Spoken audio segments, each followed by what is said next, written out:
Implantation is one of the most important pieces of conception, yet it's also one of the pieces we know very little about and we actually have very little influence about. We still need the magic of nature to make sure implantation happens and to help you get pregnant. Even if you are doing this with some sort of assistance like IUI and IVF, implantation is not guaranteed. So in this video today, I'm going to talk about some tips that you can start incorporating right now that may improve your body's ability to help and facilitate implantation and make getting pregnant a little bit easier. So let's keep watching it and let's get into it. But before we dive into it, I just want to give a quick shout out to Fairhaven Health, our sponsor for today's video. They produce some of the best natural supplements to help you on your fertility journey. If you want more information on their products and the company, then just use the link in the description below. Hi, I'm Dr. Marc Sklar, also known as the fertility expert, and I've been working with couples from all over the world for over 19 years through my online coaching programs and right here in San Diego. This YouTube channel was created to help support all of you on your fertility journeys, to educate you on some of the things that you can be doing to improve your fertility. I wanted to make fertility information available for everyone because I believe so many of you have been misdiagnosed or misled to believe that there is no hope for you, that the only options for you are IVF or IUI. So as a result, this channel was created to empower you, to restore your hope, to help you create your own fertility plan, and more importantly, to help you get the results that you deserve. I believe that there is hope for all of you. And one of the ways that we can impact more women and more couples throughout the world is for you to help me.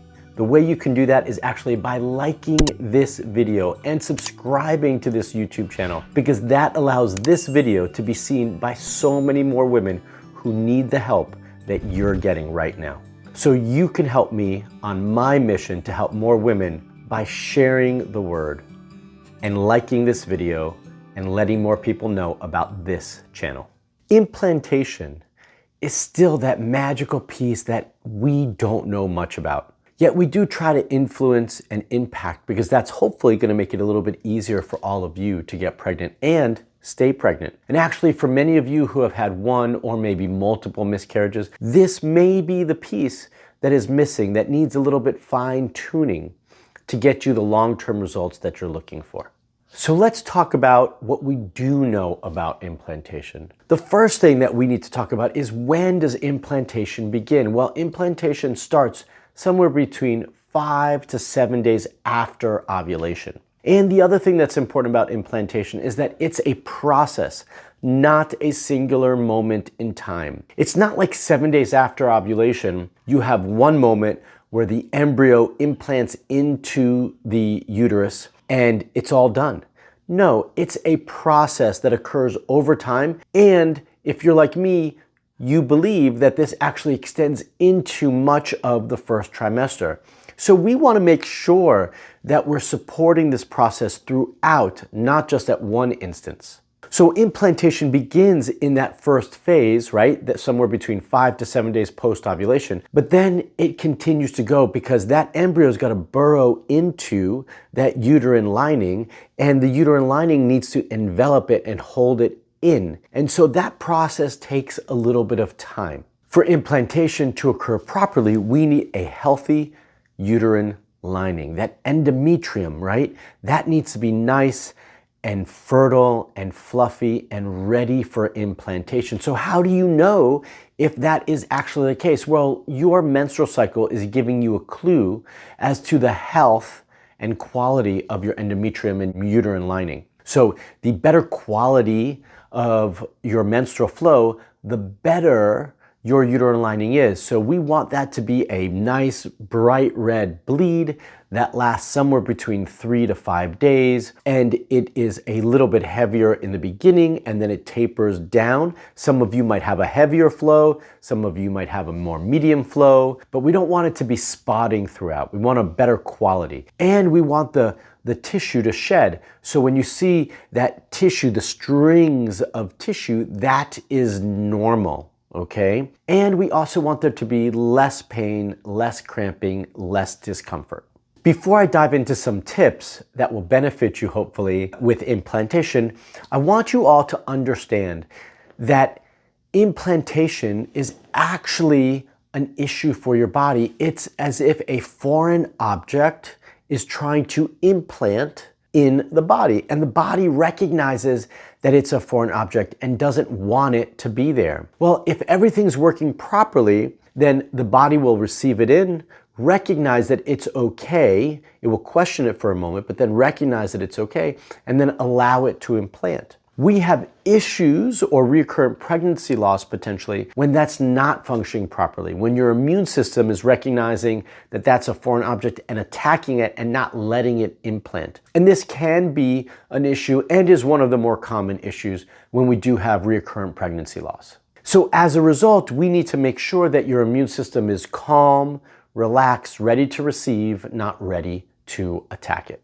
So as a result of that, tip number one has to do with your immune system. We want to support your immune system and the way it functions. So what are some of the things that you can actually do to support that? Well, number one, and one of the safest, most important things you can do to boost your immune system is take vitamin D. Vitamin D has profound effects throughout almost every aspect of your body and how it functions.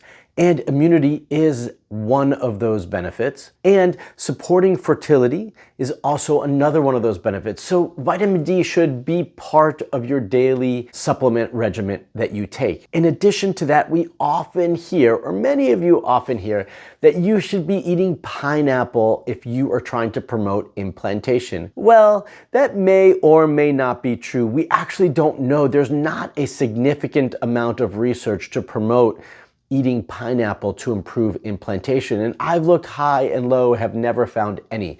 But if there are some benefits to pineapple, it's because it has a nutrient called bromelain, which is a benefit to our immune system and reduces inflammation. That bromelain can be beneficial for implantation if that is the case. But yet again, I have not found the research to support that. But I also don't think eating pineapple will be harmful for you if you don't have a lot of it, so it doesn't upset your stomach. So a little bit of pineapple, some vitamin D, that's the start of the first step to improving your body's ability to allow implantation to occur. Number two is taking care of stress. We always need to address stress levels for any aspect of our health. Fertility is no different. So our second thing that we need to do to help implantation is reduce and manage our stress levels. Stress makes everything harder. If you're under stress, your body doesn't want to allow that embryo to implant. It's not ready for it. There's so many other things that it needs to be doing, like managing your stress levels, that it doesn't allow for implantation, or it could hinder implantation and make it more difficult. So make sure you manage your stress levels properly. If you don't have a daily routine of a hobby or meditation, something of that nature, then I want to make sure you start to incorporate that. If that's still not allowing you to manage your stress levels, then we need to figure out what's causing your stress and figure out how you're going to manage that. Maybe you need more time for yourself, less time around others. Maybe you need to do a little bit less work and more time for yourself personally. Whatever that is, we need to figure that out so you can start to begin to manage your stress levels properly.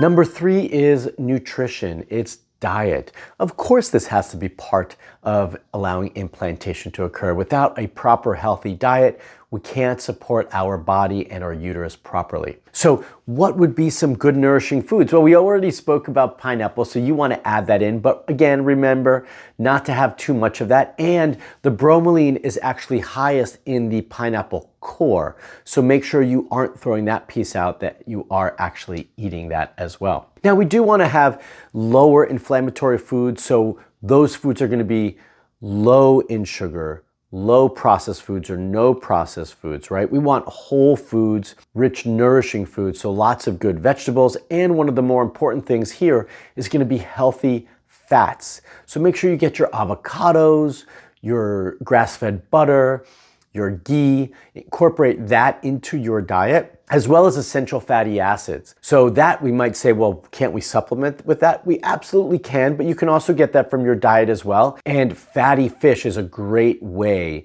to get the essential fatty acids as well. So you want to add that in to your diet if you're not already doing it, or again, you can supplement with an essential fatty acid or fish oil, omega oil supplement as well. The next one is keeping your body warm. Our bodies don't like to be cold, and neither does our uterus. We want to make sure that everything is nice and warm. If we are too cold, we contract a lot, we cause more contractions, maybe some cramping. We don't want that to be the case. So we want to make sure our whole body is warm, especially our low abdomen and uterus and our low back. Those are key pieces in Chinese medicine to keeping warm and maintaining our warmth. The other part that's really big, many of you have probably heard this already, which is a big staple in Chinese medicine, is also making sure that you keep your feet warm. There's the belief that your feet and the soles of your feet specifically are directly linked to your uterus. So if your feet are cold and the soles of your feet are cold, then they will cause your uterus to be cold, which is not a happy, healthy environment for implantation. It makes it cold and really not welcoming and inviting. So we want to make sure that our feet are nice and warm, thus keeping our uterus nice and warm. So some ways we can do that is wearing some warm socks, especially if we've got cold floors.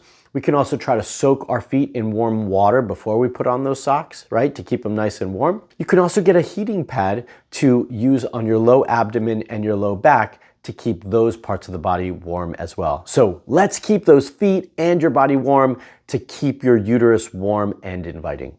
And last but not least is exercise.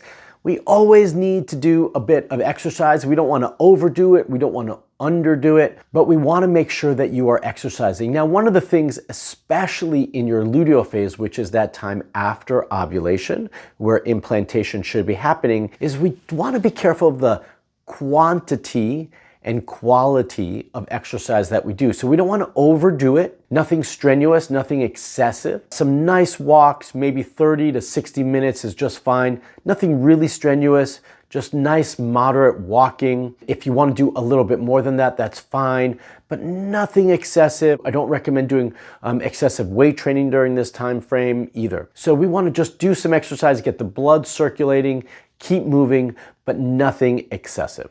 So these are some important things that you can and should be doing to improve your uterine environment, to help facilitate implantation, and hopefully to help you get pregnant. This is just one little thing that I actually work on with the couples who join my Hope Fertility Coaching Program.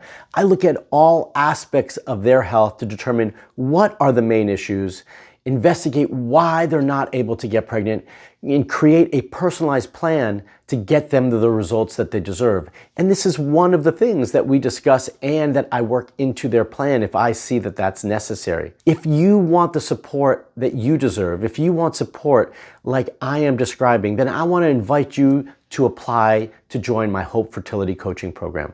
All you have to do is fill out the form by using the link in the description below to apply. If you liked this video, then I want to hear from you. I want you to give me a thumbs up to show me that you liked it, but I also want you to comment below and let me know what you liked about this video. And if you have any questions, put those there as well, and I'll do my best to answer those. If you're not already a subscriber to my YouTube channel, like I mentioned in the beginning of this video, you need to be. So please hit that bell to subscribe and get notified when I put out another video for all of you. And until the next video, stay fertile.